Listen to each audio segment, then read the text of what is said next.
host has spent decades studying the Bible in the original languages.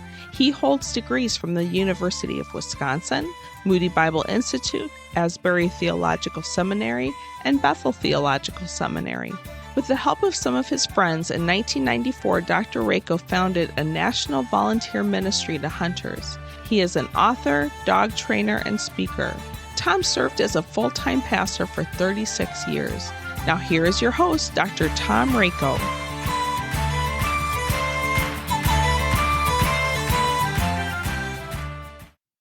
Thanks for joining us here on the Rakow Publications Quill.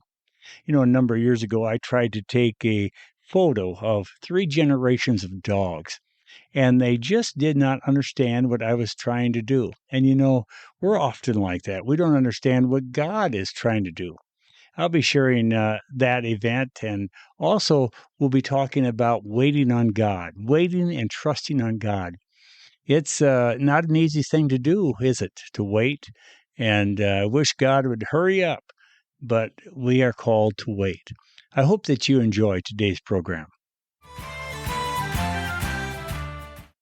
Well, as I mentioned a number of years ago, I wanted to get a 3-generation photo of our English pointers. I tried to arrange the dogs while they were pointing a quail. I was trying to keep my eye on the quail as well. I struggled to get them in a certain order and angle so that all 3 females could be seen. I thought, if only I could explain to one of them what I'm trying to do, and maybe they'd be able to pass it on. Well, the fact is, we humans often fail to understand what God is doing in our lives. Great individuals down through Bible history have struggled with this same problem. Abram, later his name was changed to Abraham, is one of the great heroes of Scripture. God promised to make him into a great nation. There were times when he evidently failed to fully grasp how this could ever happen. Years passed, and the promise seemed unlikely. His wife was barren, and he got older. The Lord spoke to him in a vision. Still, he must have figured that there needed to be some sort of natural solution and rationalized that the promise either would or could come through his servant Eliezer, Genesis chapter 15, verses 1 to 5. Nevertheless, the Lord quickly corrected this false notion, and the Bible records, Abram believed the Lord, and he credited it to him as righteousness, Genesis 15, verse 6. Time passed, and Abraham advanced in age, and his barren wife Sarai continued her long journey past the age of childbearing. They attempted to help God out by bringing a servant girl named Hagar into the picture, but once again, this was not part of God's perfect supernatural plan, Genesis 16.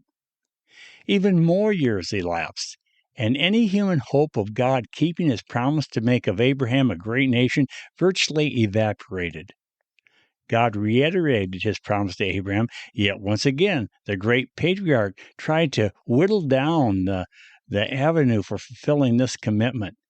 We are told, Abraham fell face down. He laughed and said to himself, will a son be born to a man 100 years old? Will Sarah, the Lord had changed her name as well, will Sarah bear a child at the age of 90? And Abraham said to God, if only Ishmael might live under your blessing. Genesis 17, verses 17 to 18. Ultimately, God kept his promise. And today, the Jewish nation traces their roots back to Abraham and Sarah. Yes, God kept his promise, even when just how it was all going to work out seemed difficult to understand. How about you? Has God given you what may seem like an impossible promise? Our minds fail to adequately comprehend the dealings of God. I wonder if trying to understand God might be like trying to explain algebra to a 2-year-old or a 3-generation photo to a dog. Well, when we come back, we're going to be talking about God's ways being more profound than ours, and that we must learn to wait on him. You know, Abraham waited. Sometimes he got impatient, but we are called to wait or trust in the Lord. And when we come back, we'll be talking about that.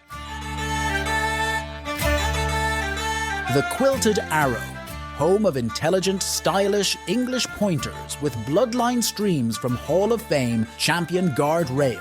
If you have a desire to one day own a classy American-bred English pointer, the Quilted Arrow periodically has puppies available. Contact the Quilted Arrow to find out more. Or perhaps you already have a young pointer that needs help in becoming all they were meant to be.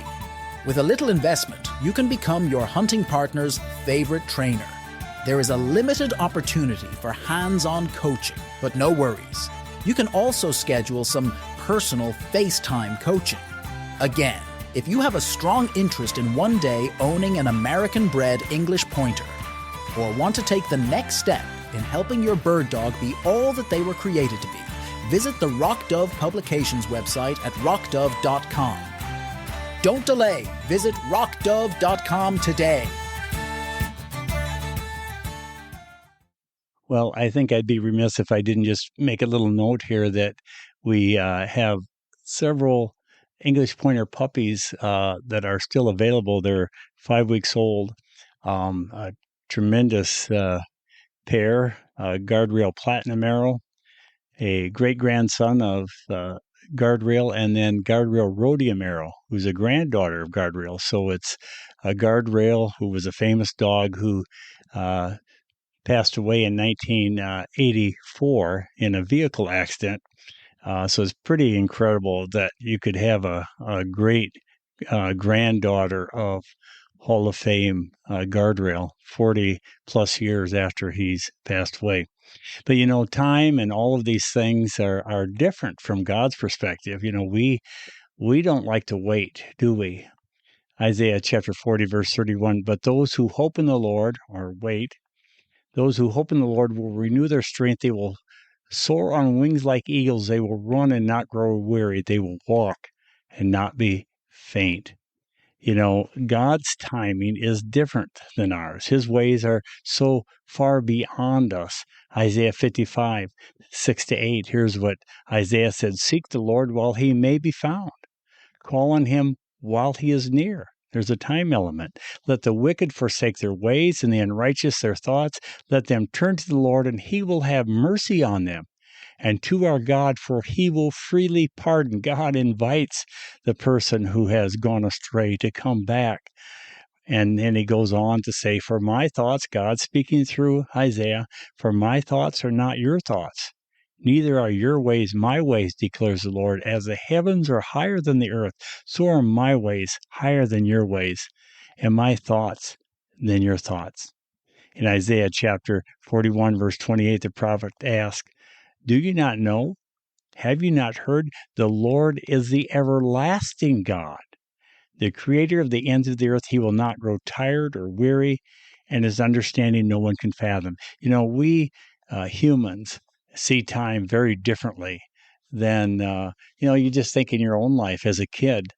Perhaps you were waiting for Christmas or your birthday, and it seemed, 2 months away seemed like a long time away. But when you're an adult, that doesn't seem very distant in the future. And, the farmer must be patient and wait. And I grew up on a dairy farm, and I was a field man for a canning company. And I did some of my own truck gardening, I suppose. I raised watermelons and muskmelon. It was a get-rich-quick scheme that did not work out.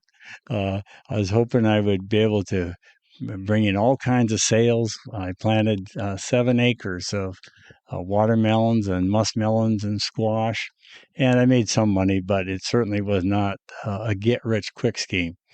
But, it's important to wait. The farmer waits. James said this in James 5, verses 7-8, be patient then, brothers and sisters, until the Lord's coming. See how the farmer waits for the land to yield its valuable crop, patiently waiting for the autumn and spring rains. You too be patient and stand firm, because the Lord's coming is near. If you grow sweet corn, you can pick it too early and it just won't have the quality. It won't have the sweetness. And, raccoons, they know when it's ready. And when it gets to a certain stage, then it's really good to eat. And the same with peas. For example, you can pick them very young, but you won't get many of them. And there's kind of a balance beside of letting them grow. And when I was worked for this canning company, I would take samples. I would go in the fields and take vines, and I would bring them back. And then these people would shuck out the peas, and then they would put them in this machine. Is called a tenderometer, and it would measure how tender they were. And so that would kind of determine when we would go harvest. But it was important to wait. You think of the difference between a green banana and a yellow banana.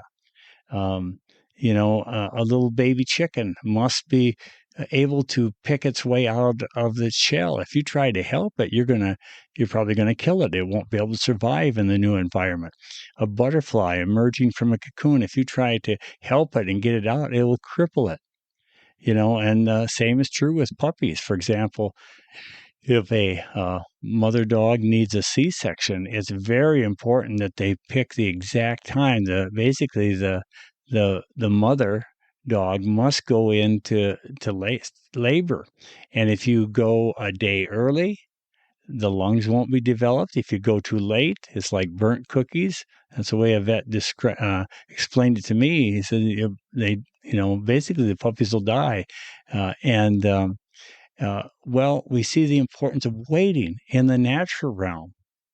Well, don't you think that it's also important that we wait in the spiritual realm? And I have a hard time waiting. But certainly, when we have to wait in the natural realm, we should certainly wait in the spiritual realm. In Psalm 40, verses 1 to 3, here's what the psalmist said: I waited patiently for the Lord, and he inclined unto me and heard my cry. He brought me up also out of a horrible pit, out of the miry clay, and set my feet upon a rock, and established my goings. And he hath put a new song in my mouth, even praise unto our God. Many shall see it and fear, and shall trust in the Lord. But he said, I waited patiently. Now, I don't know if I can ever say that, but the psalmist had learned to wait patiently. And maybe you're waiting right now for something, and it's just so hard to wait. Well, keep looking to him. Keep turning to him. Psalm 27, verse 14, the psalmist proclaimed, Wait for the Lord, be strong, and take heart, and wait for the Lord. We are to wait. Keep waiting. Psalm 130, verses 1 to 6. Out of the depths I cry to you, Lord. Lord, hear my voice. Let your ears be attentive to my cry for mercy. So here's a person who is desperate. If you, Lord, kept a record of sins, Lord, who could stand? But with you there is forgiveness, so that we can, with reverence, serve you. I wait for the Lord. My whole being waits, and in his word I put my hope. I wait for the Lord. I wait for the Lord more than the watchmen wait for the morning, more than watchmen wait for the morning. One of my jobs when I was a student at Asbury Theological Seminary, I worked as an armed guard on a horse farm. The security company I worked for, they put me on this horse farm, and I actually guarded Triple Crown winner Seattle Slew. It was a stallion farm. There were 5 stallions there. And at that time, Seattle Slew was insured for $120 million. I got paid $4 an hour. This would have been in the 80s. And but I would work from 10 at night to 6 in the morning the first night, and then the next night it was from 6 at night till 7 in the morning. But I always looked forward to the morning because that meant the shift was over. Well, in ancient times, these watchmen, they're watching the city, and they're protecting the city in case an enemy would attack. And they look forward to the morning because then you can see what's out there. And this is what the psalmist said: I wait for the Lord more than watchmen wait for the morning, more than watchmen wait for the morning. He was waiting on the Lord. And friend, I want to encourage you to wait. Wait is sometimes translated trust. And waiting and trusting, they go together. In Psalm 69, David wrote, Lord, the Lord Almighty, may those who hope, or again, it can be trust and wait, those who hope in you, May those who hope in you not be disgraced because of me, God of Israel. May those who seek you not be put to shame because of me. For I endure scorn for your sake, and shame covers my face. I am a foreigner to my own family, a stranger to my own mother's children. For zeal for your house consumes me, and the insults of those who insult you fall on me.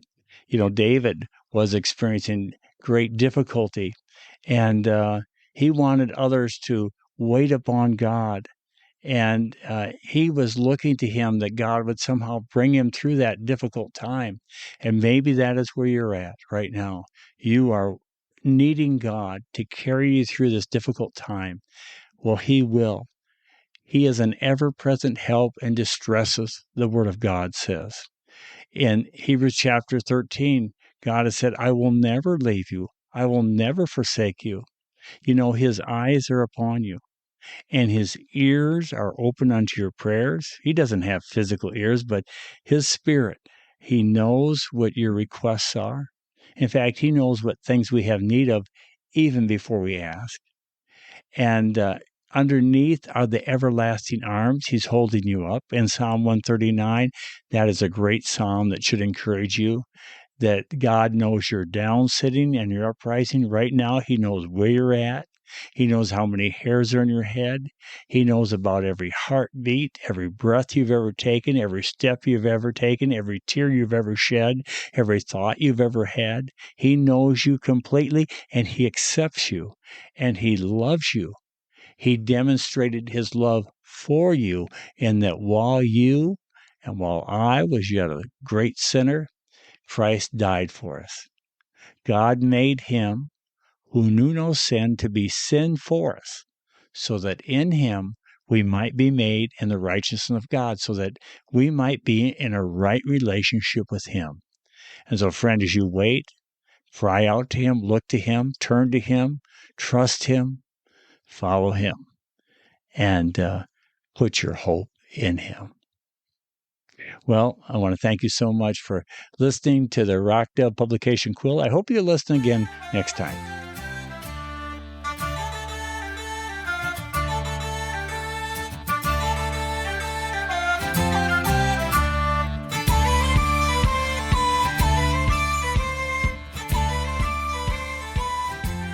You've been listening to the Rakow Publications podcast with your host, Dr. Tom Rakow.